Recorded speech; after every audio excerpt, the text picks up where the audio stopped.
it's all moving to erode the basis of what has made Colombia so strong, and that's primarily family. So, okay, someone well, wonder how this would affect leaving the country, owing cash to the ex. Well, it'll keep you from coming back, certainly. And depending on where you go, there's such a thing as what do they call it? Reciprocal. I don't remember what, but you can make a claim in the other country and have it enforced legally through that other country. I believe the U.S. and Colombia has those kind of legal agreements. Someone should tell Paisas that American relationship culture is not something to be emulated.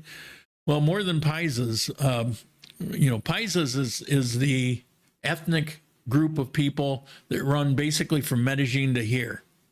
In Medellin, you can recognize it right away because Paisas around Medellin, they all talk with a whine, whatever they say, it's all good. Whine. This is Paisa. Now here, you don't really hear, I think I've only ever met one Paisa here that did that. Everybody else just kind of talks normally. In Manizales and Pereira, you don't really see it. But in Medellin, it's like, it stands right out. And everybody's not Paisa. Just because they live in this area, it doesn't mean they're Paisa. It's an ethnic thing. But yeah, I certainly agree. Great topic. Keep them coming. Still enjoy your shows, even though I'm not there. Will be a while before we visit again. Yeah, I was afraid of that. It's even though this is somewhat of a negative, although it was intended just to be, I think it's important information.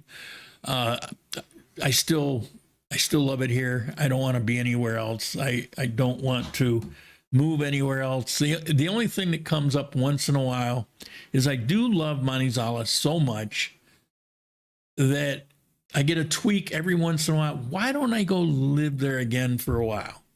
Yeah, just for a while. I can always come back. Yeah, well, you accumulate a lot of things. My studio, just in and of itself, would be such a hassle to move it from here to Manizales, let alone the expense of it. Certainly wouldn't fit in my car. So you have that, but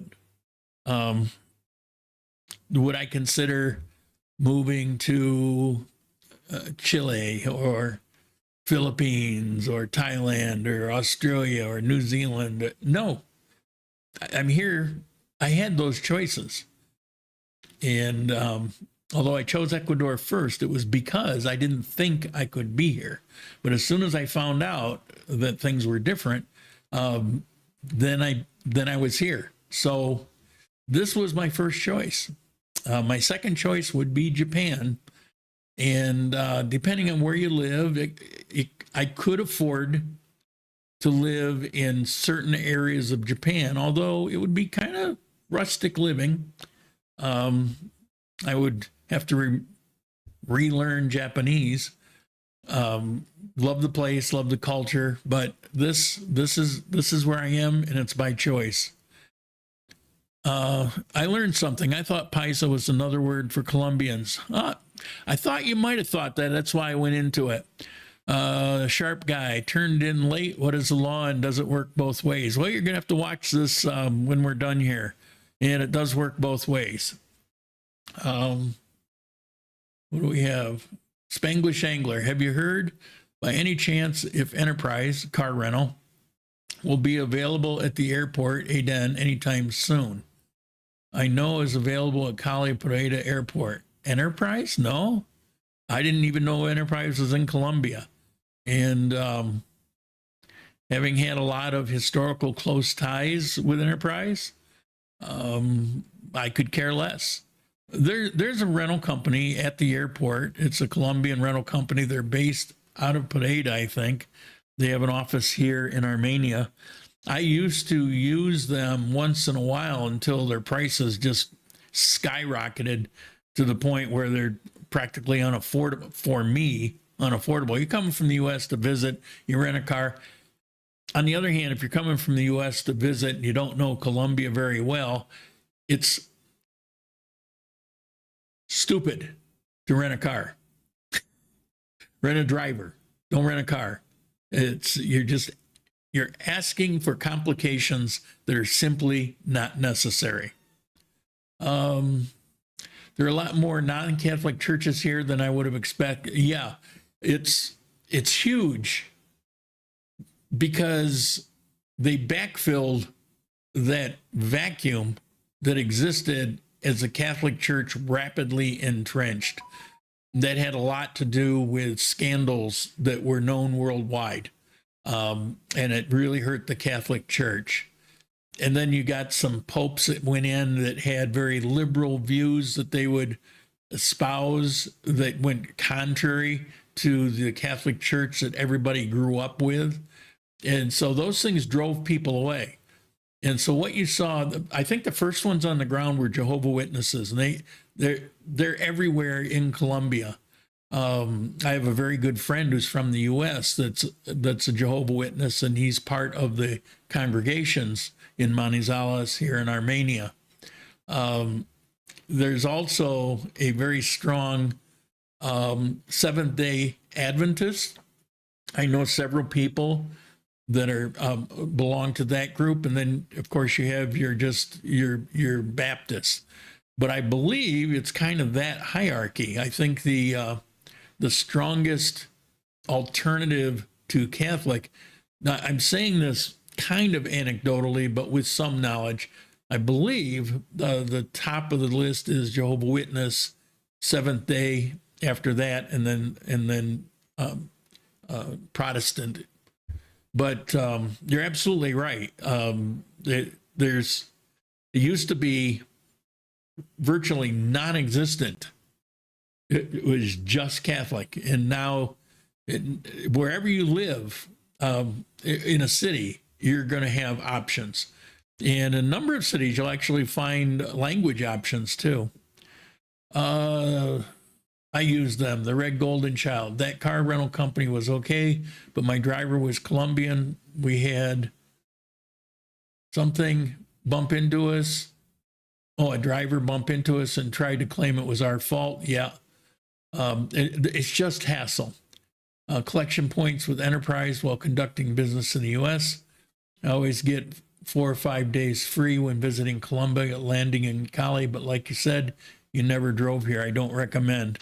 It's simply not worth the likelihood of running into complications. If you're here, you're trying to enjoy yourself, you're limited in time, maybe it's weeks, maybe it's a month or two. Do you really want to tie up, let alone the cost, do you really want to tie up your time when you're trying to explore, have fun, whatever, with legalese complications? I mean, why go through that when you can entirely prevent it and not restrict yourself in any way? My view is that renting a car, you're restricting yourself. And the likelihood of running into complications are actually quite high. So, do what you want to do, but I think it's a big mistake.